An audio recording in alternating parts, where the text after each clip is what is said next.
ഏറെ സന്തോഷമുണ്ട്. കാരണം ഒരുപാട് സമാധാനപരമായി വന്ന് ഈ കസേരയിൽ ഇരിക്കാൻ പറ്റുന്നതെന്ന് പറഞ്ഞാൽ ഞാൻ പ്രതീക്ഷിച്ചില്ല. ഇവിടെയും പ്രശ്നങ്ങളുണ്ടാകുമോ എന്ന് ഭയന്ന് തന്നെയാണ് വന്നത്. അതിൽ നിന്ന് വളരെ സമാധാനപരമായ ഒരു അന്തരീക്ഷം കിട്ടിയതിന് ഏറെ സന്തോഷമുണ്ട്. അല്ലാതെ പറഞ്ഞു കഴിഞ്ഞാൽ ഒരു റെസ്പോൺസിബിലിറ്റി, ഒരു അംഗീകാരമാണ്, അതിനോടൊപ്പം തന്നെ ഒരു റെസ്പോൺസിബിലിറ്റിയാണ്. ആ റെസ്പോൺസിബിലിറ്റി എന്നാൽ കഴിയും വിധം ചെയ്യാൻ തന്നെയാണ് ഇവിടെയും വന്നിരിക്കുന്നത്. അപ്പോയിൻമെൻറ്റിനെ സംബന്ധിച്ചുള്ള ഒരു പ്രശ്നമായിട്ട് ഇന്നലെ ഉന്നത വിദ്യാഭ്യാസ മന്ത്രി ഉൾപ്പെടെയുള്ളവർ പറഞ്ഞത് സർക്കാരിനെ വിശ്വാസത്തിലെടുത്തല്ല ഗവർണർ ഈ നിയമനങ്ങൾ നടത്തുന്നത് എന്നുള്ളതാണ്. അപ്പോൾ ആ ഒരു ഇപ്പോൾ ഇവിടെ പ്രൊട്ടസ്റ്റ് ഉണ്ടായില്ലെങ്കിലും ആ അന്തരീക്ഷം അതുപോലെ നിൽക്കുകയാണ്. അപ്പോൾ പ്രവർത്തിക്കാനുള്ള ഒരു സ്വാതന്ത്ര്യം അല്ലെങ്കിൽ ഒരു അന്തരീക്ഷം ഇവിടെ ലഭിക്കുമെന്ന് തോന്നുന്നുണ്ടോ? അല്ല, അത് ഇപ്പം നിങ്ങൾ KTUവിൻ്റെ കാര്യത്തിൽ എടുത്തു കഴിഞ്ഞാൽ ഇതിനേക്കാളൊക്കെ വളരെ ബുദ്ധിമുട്ടുള്ളൊരു സാഹചര്യത്തിൽ കയറിയിട്ടും ആദ്യത്തെ കുറച്ച് ദിവസങ്ങൾ ഒരു ബുദ്ധിമുട്ടുണ്ടായി എങ്കിൽ പോലും ചുരുങ്ങിയ കാലയളവിൽ ഒരുപാട് കാര്യങ്ങൾ ചെയ്യാൻ പറ്റി എന്നുള്ളൊരു ആത്മസംതൃപ്തിയുണ്ട്. അതുകൊണ്ട് തന്നെ അങ്ങനെ ഒരു അല്പം പോലും അങ്ങനെ ഒരു ചിന്ത വിഷമിപ്പിക്കുന്നില്ല.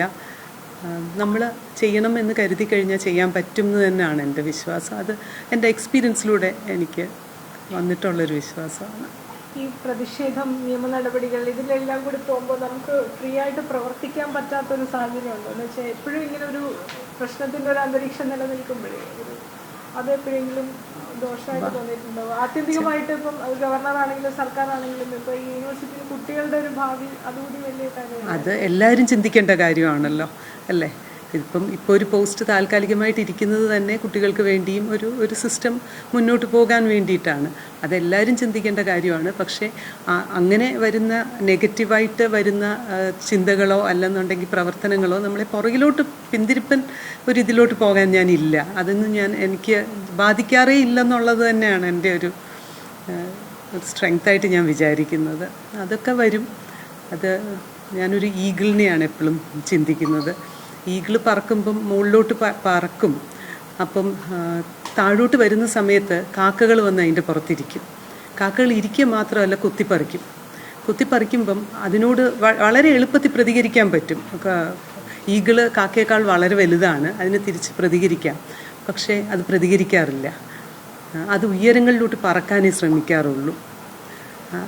ഉയരങ്ങളിൽ പറക്കുമ്പം കാക്കയ്ക്ക് എയർ കിട്ടാതെ വരും, ഓക്സിജൻ കിട്ടാതെ വരുമ്പോൾ അത് മറിഞ്ഞ് വീണു പോവുകയാണ് ചെയ്യുന്നത്.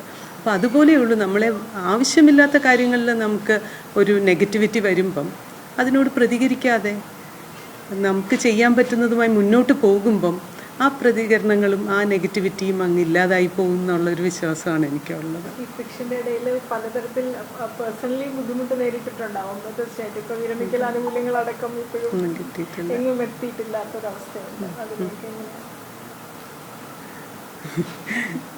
അത് കിട്ടിയിട്ടില്ല എന്നുള്ളതുണ്ട്, പക്ഷെ കിട്ടുമെന്നുള്ളൊരു വിശ്വാസമുണ്ട്.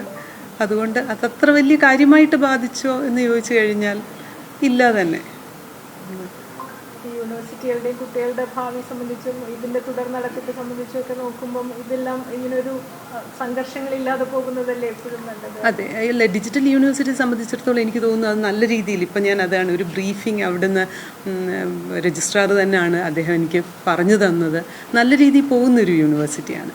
അതിനകത്ത് കോൺട്രിബ്യൂട്ട് ചെയ്യാൻ എളുപ്പമായിരിക്കും എന്നുള്ള വിശ്വാസമുണ്ട്. പിന്നെ ഒരു ഡിജിറ്റൽ യൂണിവേഴ്സിറ്റിയാണ്. ഞാൻ ഒരു കമ്പ്യൂട്ടർ സയൻസ് ബാക്ക്ഗ്രൗണ്ട് ഉള്ളൊരു വ്യക്തിയാണ്. അപ്പോൾ എനിക്ക് കുറച്ച് ഏറെ കോൺട്രിബ്യൂട്ട് ചെയ്യാൻ പറ്റും അതിലും.